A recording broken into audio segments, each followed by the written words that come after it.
L'époque, pour beaucoup, semble confuse. Partout, tout semble s'effondrer, et ceux au pouvoir redoublent d'attaques contre nous, le peuple. La guerre, autrefois reléguée aux pays lointains, est plus proche que jamais, sur le continent européen lui-même. L'inquiétude monte pour ceux qui avaient encore la chance de vivre un tant soit peu confortablement, et ceux qui, déjà dans la misère, ne peuvent plus se chauffer, plus se loger, ne peuvent plus travailler, alors qu'en même temps on leur réclame toujours plus d'heures, qu'on leur promet des années en plus avant la retraite, s'ils l'atteignent vraiment un jour. Alors que les prix montent, alors que les armées se lèvent, alors que le ciel s'assombrit, il est facile de tomber dans un pessimisme monstre, une fuite dans le renfermement, faire l'autruche ou même en devenir fou. Cela en surprendra peut-être certains, mais nous considérons au contraire que l'époque est formidable.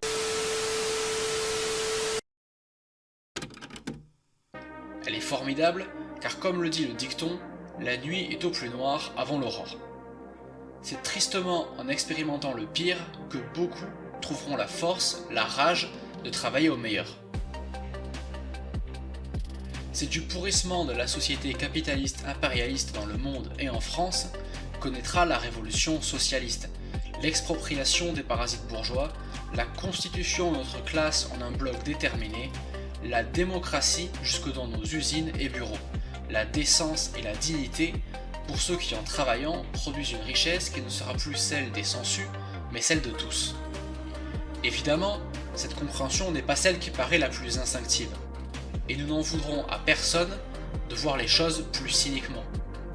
L'histoire dénouera le vrai du faux, l'important est de ne pas confondre nos inquiétudes avec des promesses, de réaliser par notre inaction résignée les prophéties noires que nous pourrions nous imaginer.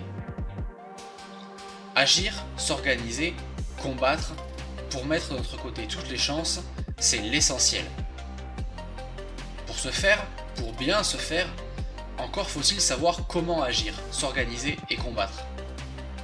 Cela ne saurait se faire que dans le feu de l'action, oui, mais armé d'une compréhension correcte du monde qui nous entoure et sur lequel nous cherchons à influer.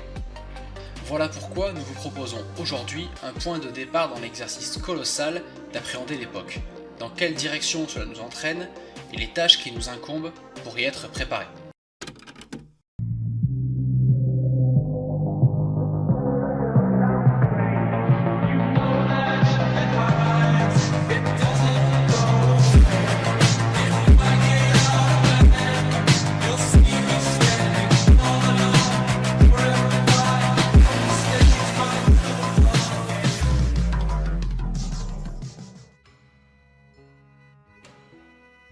Nous commencerons notre exploration par le principal, la base à partir de laquelle tout se développe, les conditions matérielles, l'état de notre société et comment elle provoque elle-même les crises que nous vivons aujourd'hui.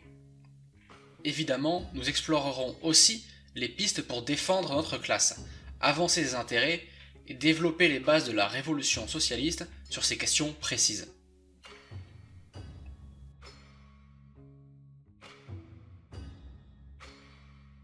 Le marxisme expose dès le XIXe siècle deux idées d'importance capitale pour comprendre la situation actuelle. Le capital produit de manière anarchique et le capital épuise les deux sources de la richesse, le travailleur et la terre. Dans la conception marxiste de l'économie, la richesse matérielle est d'abord fournie gratuitement par la nature, puis transformée par les travailleurs. C'est également l'opinion des grands penseurs classiques comme le portugais David Ricardo ou l'écossais Adam Smith. Si l'on regarde attentivement, le capitalisme repose sur le secteur primaire, c'est-à-dire le secteur du prélèvement de la richesse de la terre. Toutes les ressources sont, en soi, renouvelables. Certaines, comme le pétrole, se renouvellent en un temps qui dépasse l'existence actuelle de la civilisation humaine. D'autres, heureusement, se renouvellent régulièrement, comme les plantes qui nous servent de nourriture. Toute l'économie repose sur ces matériaux, qui sont ensuite transformés et utilisés par l'humanité pour produire et consommer. Or, c'est dans ce secteur que la crise s'exprime avec le plus de force. Karl Marx nous explique également comment fonctionne la loi de la valeur. C'est le temps de travail nécessaire en moyenne à la production d'un produit qui détermine la valeur d'un objet. Le temps de travail nécessaire à la production du produit fini, mais également le temps de travail de toutes les étapes de la production. Un tronc d'arbre vaut le temps de travail moyen nécessaire à l'abattre et le transporter jusqu'au marché. Une planche vaut le temps de travail nécessaire à cette opération, plus le temps de découpe des planches. Enfin, un meuble vaut ces deux temps de travail, le temps de transport et le temps nécessaire à la découpe et au montage des planches, à la production des vis, des cols, des vernis et au montage du meuble. Notre monde connaît un double phénomène, celui du dérèglement climatique et celui de l'épuisement des sources faciles d'accès de gaz et de pétrole. Le pétrole est l'énergie qui permet le transport de masse. On peut produire beaucoup d'énergie avec peu de pétrole stocké dans un réservoir. Or, l'extraction du pétrole est de moins en moins rentable. Alors qu'il y a 40 ans, un litre de pétrole permettait d'en extraire 30, aujourd'hui, pour le pétrole dit de schiste, qui permettent de maintenir le niveau d'extraction de pétrole, un quart de la production est utilisé pour le reproduire. Les machines doivent descendre tellement profond dans la terre, le système logistique est tellement immense qu'il faut un quart du pétrole extrait pour réaliser les opérations le rendant disponible à la consommation. Sa rentabilité chute donc terriblement. De plus, selon de nombreux scientifiques, le pic de pétrole est atteint, c'est-à-dire que l'on ne pourra jamais extraire plus de pétrole chaque année. Or, le pétrole est la base du capitalisme. C'est l'énergie qui permet le transport de masse. Le pétrole permet aussi de produire de nombreux engrais, d'alimenter des machines qui augmentent la productivité de l'agriculture, des mines, de la pêche. Si l'affrontement entre nations opprimées et impérialistes est le cœur de l'histoire, le cœur de notre époque, c'est parce que le pillage des ressources des nations opprimées est le cœur, la base du système capitaliste. Mais cette hausse du prix du pétrole n'explique pas tout. Les prix oscillent normalement autour de la valeur, mais en période de crise, les prix oscillent de manière plus forte. L'anarchie de la production capitaliste ne permet pas de savoir, va-t-on devoir se passer de pétrole, ou au contraire, va-t-on découvrir de nouvelles réserves? Rien n'est organisé, rien n'est planifié. Les États changent de politique énergie comme de chemise. Et toute la production capitaliste, dominée par les grands monopoles concurrents, est de cet acabit. Quand Macron dit un jour « il faut réouvrir nos centrales à charbon », puis le lendemain « le charbon doit être éradiqué », il exprime parfaitement cette anarchie de la production. Les investisseurs ne savent pas à quel sein se vouer.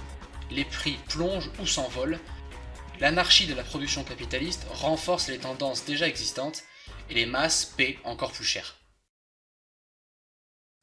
Un autre problème, c'est que les ressources minières s'épuisent également, ou du moins ne suffisent plus à suivre la hausse de la demande, en particulier dans le numérique, téléphone, ordinateur, serveur, électronique de voiture ou équipement ménager. Et la hausse de l'extraction est très polluante. Il faut affronter l'opposition des populations et le renforcement du réchauffement climatique. Or, ce réchauffement climatique provoque un bouleversement de l'agriculture. Les gouvernements bourgeois doivent impérativement limiter ce réchauffement sous peine de scier la branche sur laquelle ils sont assis. C'est en ce sens qu'ils sont obligés de limiter certaines productions, même si en général ils cherchent à faire payer les masses pour garder leur confort.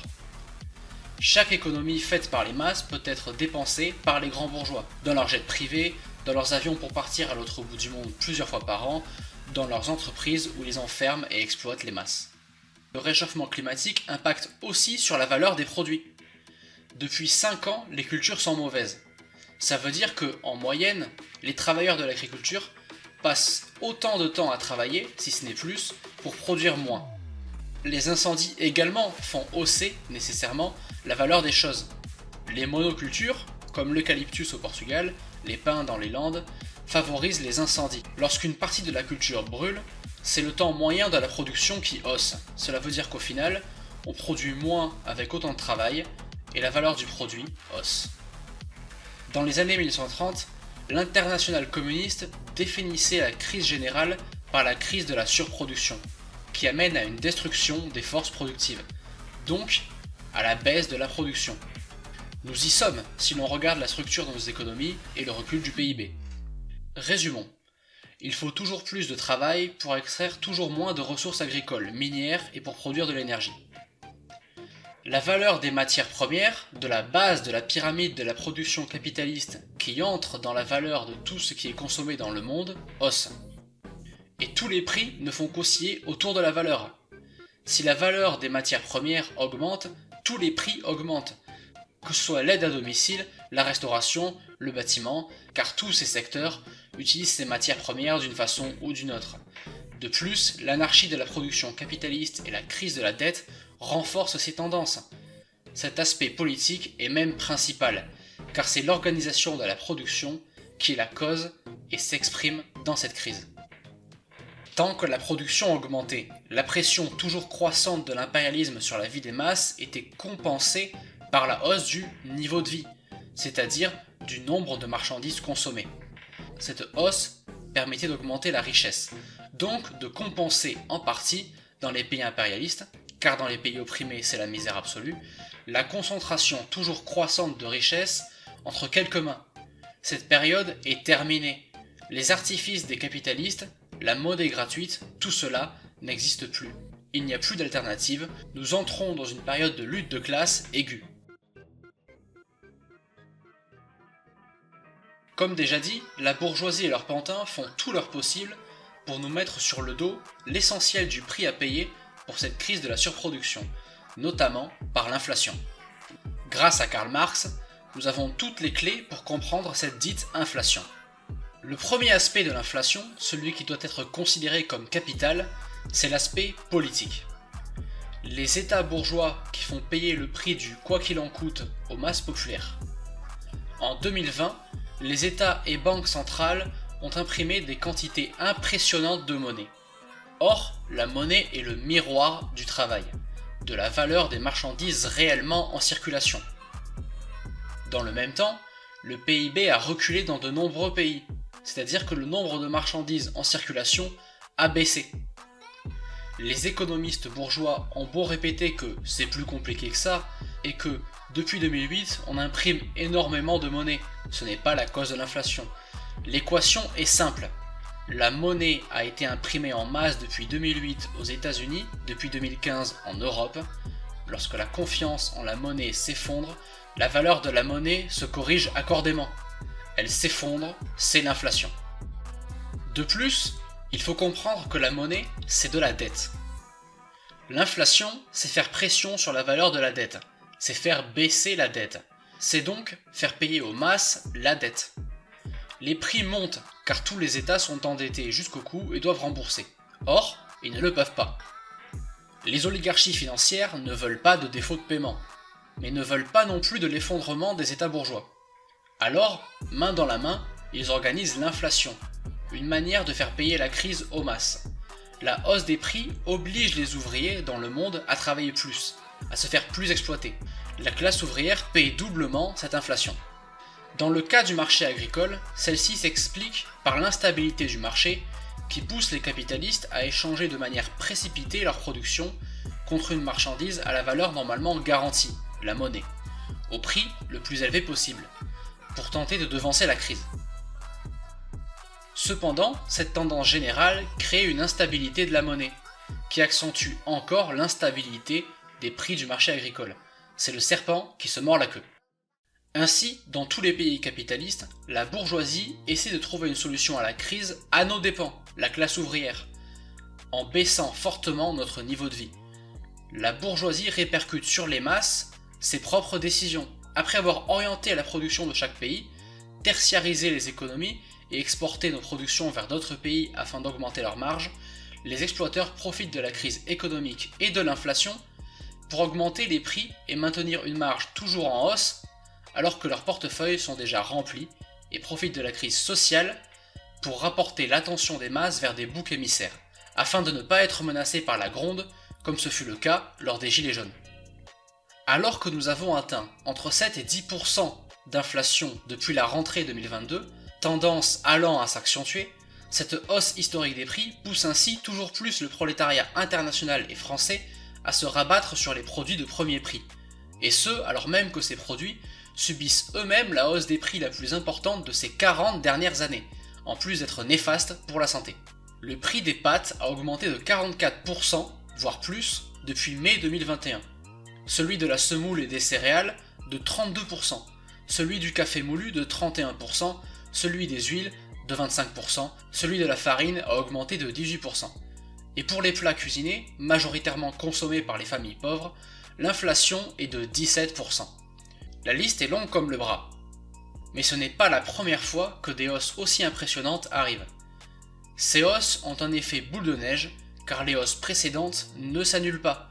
Elles se cumulent les unes sur les autres, et à nouveau, le serpent se mordant la queue, la seule solution pour les capitalistes dans le but de préserver leurs profits est de continuer l'escalade vertigineuse des prix.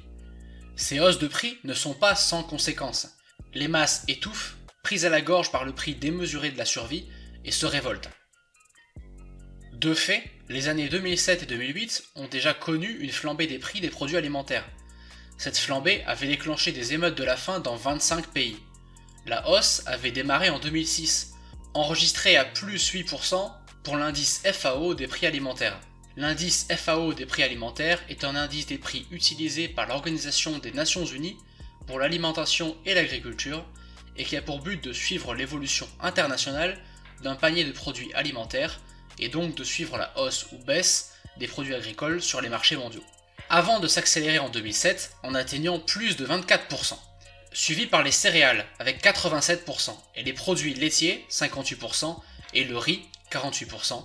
Le prix du sucre et de la viande ont également augmenté. Ainsi, plus de 100 millions de personnes ont été touchées par la faim et ont basculé dans l'extrême pauvreté, suite à cette crise alimentaire couplée à la crise des subprimes de 2008.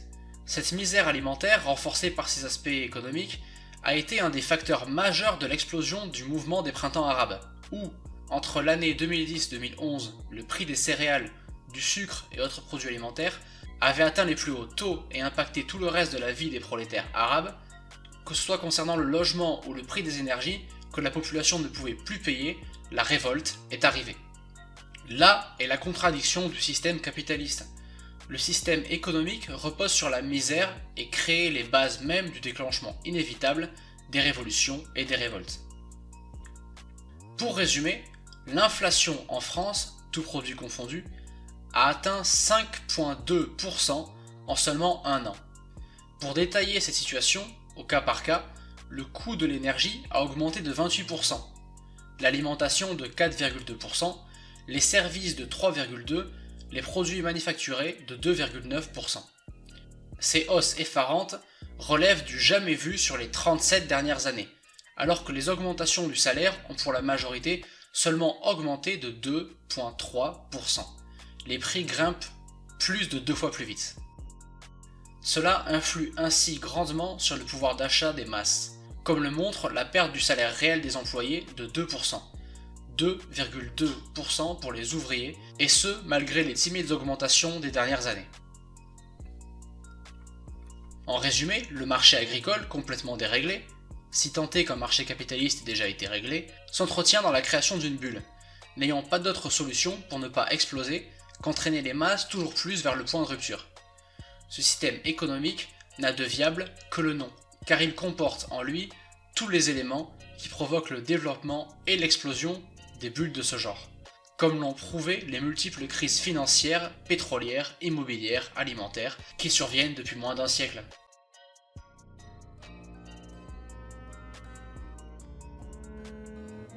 Dans notre pays, c'est près de 15 millions de personnes qui sont mal logées et vivent dans des conditions dégradées. Les problèmes, on les connaît.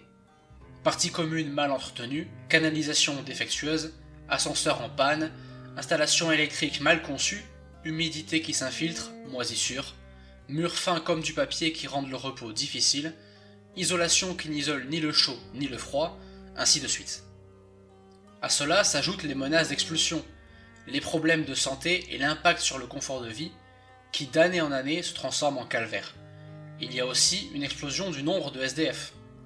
Pour donner un chiffre, entre 2001 et 2012, il y a eu 50% de hausse des personnes sans logement, et la crise s'est encore accentuée depuis. On compte 4 millions de personnes en grande précarité pour le logement, c'est-à-dire SDF, ou dans des abris de fortune et des centres d'hébergement. Pourtant, Il y a dans notre pays une augmentation constante du nombre de logements inoccupés, c'est-à-dire habitables, prêts à recevoir du monde, mais laissés vides. Ces logements suffiraient à ce que personne dans notre pays ne soit à la rue, ne meure de froid l'hiver, comme cela arrive déjà à des centaines de personnes chaque année. Il n'y a pas non plus de pénurie de terrains constructibles en France.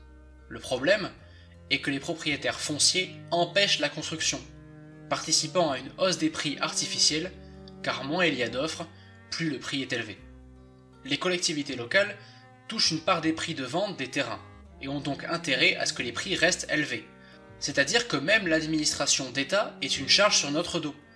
Les propriétaires fonciers et l'État pèsent de tout leur poids sur l'accès au logement et la qualité de vie, en empêchant les constructions et en choisissant où et quand investir, non pas en fonction des besoins de la population bien sûr, mais en fonction du prix qu'ils peuvent en tirer à titre privé.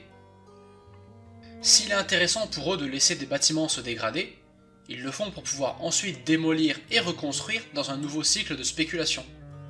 L'État ne sert pas de régulateur ou de balance, au contraire, son rôle est de favoriser l'activité des monopoles. C'est ce qu'on appelle la spéculation immobilière. La gentrification est un exemple de comment les villes sont défigurées et de comment les pauvres sont refoulés vers les périphéries, plus pauvres encore qu'avant.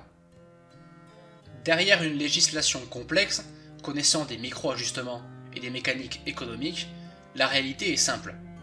Nous payons le prix fort pour qu'une poignée s'enrichisse sur notre dos. C'est la même logique pour l'alimentaire, la santé, etc. C'est la logique capitaliste. Profit privé et étroit pour une minorité, tout le coût humain pour la grande majorité. Évidemment, l'arnaque est totale. Les matières premières servant à la construction sont extraits à des coûts réduits pour une main-d'œuvre sous-payée dans les pays opprimés. Les ouvriers du bâtiment, qui travaillent dans des conditions difficiles, sont eux aussi exploités.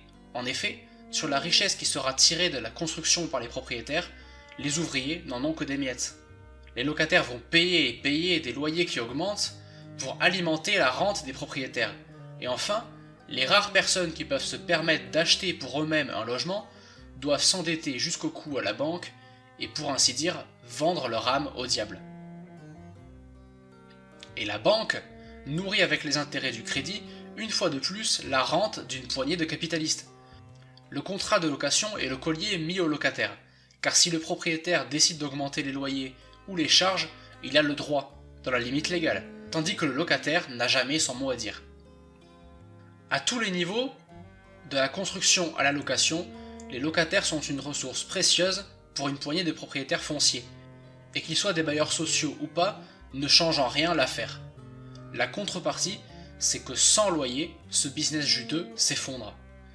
Ce business ne nous rapporte rien, ce n'est pas un échange. Nous payons ce que nous avons fabriqué, et en contrepartie, on nous prend notre argent. Quelle contrepartie? C'est véritablement une arnaque, mais une arnaque légale et encadrée par l'État. La former avec les documents officiels, le jargon, et ainsi de suite. Même l'ONU, qui pourtant n'a rien d'une organisation caritative, a condamné la France pour violation du droit au logement. Condamné signifie qu'ils l'ont dit. Rien ne se passera évidemment. Il y a par contre une chose qui est très claire, c'est que la réquisition des logements vides suffirait à ce que tous aient accès à un logement. Les rénovations, l'entretien et la construction du logement décent et confortable entraîneraient l'emploi de dizaines de milliers de personnes en leur donnant un savoir-faire, un métier dont l'impact serait une augmentation globale de la santé de la population. Pourquoi alors connaissons-nous une crise du logement? Au fond, la réponse n'est pas économique, elle est politique. La réponse, c'est que nous n'avons aucun pouvoir pour résoudre nos problèmes. Pas que nous en soyons incapables, mais nous en sommes privés. Le pouvoir appartient à la classe possédante, la grande bourgeoisie monopoliste qui détient le pouvoir d'État et qui mène sa barque contre les intérêts de l'ensemble de la société en l'exploitant de manière honteuse et criminelle, car les conséquences sont la mort de nombreuses personnes.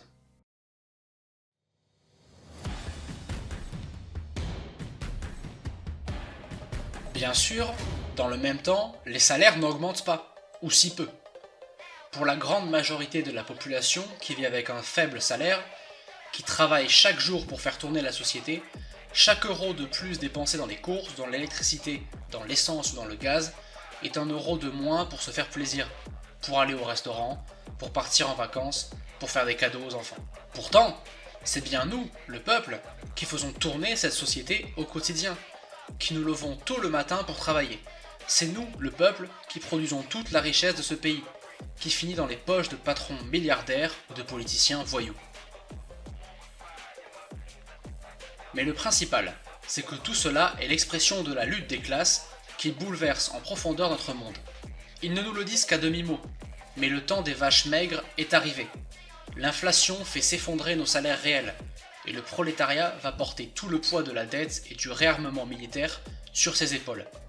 À n'en pas douter, quand il le faudra, ils nous enverront mourir pour la patrie, qu'il faut entendre comme les intérêts privés du capital. Les masses de France, loin d'être amorphes, nous ont ces dernières années montré un très haut niveau de combativité. C'est la grande expression de la lutte des classes qui traverse le pays et qui pousse l'État à se réactionnariser, en faisant passer des lois de plus en plus répressives, en donnant les pleins pouvoirs à la flicaille rageuse, en développant toujours plus les dispositifs de contrôle, en organisant le cadre du vol quotidien de la richesse produite par une minorité. Tout cela n'est que l'expression profonde de la crise du vieux système impérialiste mondial. La colère est palpable, elle est sourde et elle gronde. L'ambiance est lourde dans le pays aux 36 000 clochers. La misère qui s'étend à travers le pays n'est pas une opprobre, comme l'a si magnifiquement exprimé le président Gonzalo. Car c'est elle qui porte le nouveau monde, c'est la source de toute chose. Ce sont des quartiers délabrés que fuit et ignore la France qui va bien, que va naître la nouvelle France. C'est là que sont les futurs nouveaux sans-culottes, les soldats de l'an 2, les communards, les résistants. Ceux et celles qui dirigeront le pays dans le futur. Cette nouvelle France, qui sera celle du règne du commun, va être poussée, impulsée par le nouveau monde qui commence déjà à pointer dans les contrées reculées de l'impénétrable Amazonie. Le prolétariat est une classe mondiale unique. Nous marchons main dans la main avec tous les peuples du monde, nous sortirons tous ensemble du vieux monde. C'est donc la misère et la pauvreté organisées scientifiquement par le marxisme qui vont conquérir le nouveau monde en détruisant l'ancien. C'est vers elles que tous les révolutionnaires doivent immédiatement tourner leurs yeux et toute leur attention. Il est urgent de s'immerger et de vivre avec elles, de partager leur quotidien, leur joie et leur peine, mais surtout leur lutte. Le but est de découvrir le grand protagoniste de l'histoire, de fusionner avec le prolétariat. Les révolutionnaires doivent arrêter de jeter leurs forces dans des chimères complètement coupées de la réalité matérielle des masses. Des grandes luttes économiques et sociales s'annoncent. Il faudra être présent, il faut être présent et les porter afin de politiser les masses, c'est-à-dire de les diriger vers la conquête du pouvoir. Le problème réside dans le fait que se lier aux masses demande beaucoup de patience et de détermination. C'est un processus de transformation subjectif et collectif intense et prolongé. Il n'est plus question de posture ou de faire un travail politique d'entre-soi, mais de commencer le long chemin à parcourir aux côtés du prolétariat pour le découvrir, le rencontrer. Les masses font l'histoire. C'est de ce principe fondamental qu'il faut partir et l'appliquer. Avec elles, tout est possible. Sans elles, tout n'est qu'inutilité. Nous ne pouvons rester au bord de l'histoire dans une posture contemplative. Aujourd'hui, encore plus qu'hier, notre tâche est donc l'organisation, la mobilisation, la politisation des masses profondes de notre pays. Comment faire ? Partir des problèmes des masses est le point de départ évident. Tout cet exposé sur la crise de surproduction, les matières premières et l'inflation doit servir de base à la compréhension des révolutionnaires pour s'organiser pour, se mobiliser pour et politiser la lutte contre la vie chère. Cette lutte, elle rugira bien fort lors des mouvements sociaux à venir et elle le fait déjà aujourd'hui. Elle doit être menée au jour le jour et cela malgré le silence dans nos propres quartiers populaires. Pour ce faire, les comités de lutte unitaires, indépendants et combatifs, les collectifs contre la vie chère et les comités populaires d'entraide et de solidarité sont nos outils immédiats les plus efficaces. De leur développement dépend non seulement la vie de beaucoup, mais aussi notre capacité à faire face à l'aggravement inévitable de la situation dans un monde impérialiste pourrissant. Les exemples sont légion. Mettre en évidence la chute du salaire réel et les augmentations pharaoniques des profits des entreprises. Exiger le blocage des prix, Mettre en évidence les logements délabrés, indécents, trop petits et trop chers, le manque de places de parking, les fermetures de services publics, le contrôle abusif dans les transports en commun, les difficultés à payer nos courses, nos loyers, nos affaires. Tout ceci ne doit pas seulement être discuté ou même scandé. Cela doit être aussi organisé, avec pour mot d'ordre la combativité, mais surtout des principes unitaires. Ces problèmes sont ceux de toute notre classe, d'où qu'ils viennent, quel que soit leur genre, qu'ils soient de droite ou de gauche, apolitiques ou conspirationnistes. Les problèmes de notre classe doivent être adressés par notre classe, au-delà des divisions érigées par la réaction de gauche comme de droite. Ainsi, développer l'entraide et la solidarité sur des bases économiques et politiques est la priorité. Les organisations déjà citées le font déjà très bien, et c'est bien dans la lutte qu'ils se forgent, qu'ils apprennent et affinent leur approche. Leur développement ouvre la voie à la création d'assemblées populaires, des organes décisionnaires et démocratiques qui porteront plus loin encore les revendications des masses populaires. L'organisation toujours plus précise et plus élevée de la colère du peuple, devenant les bases d'un nouveau pouvoir. Le pouvoir au peuple, par le peuple, pour le peuple.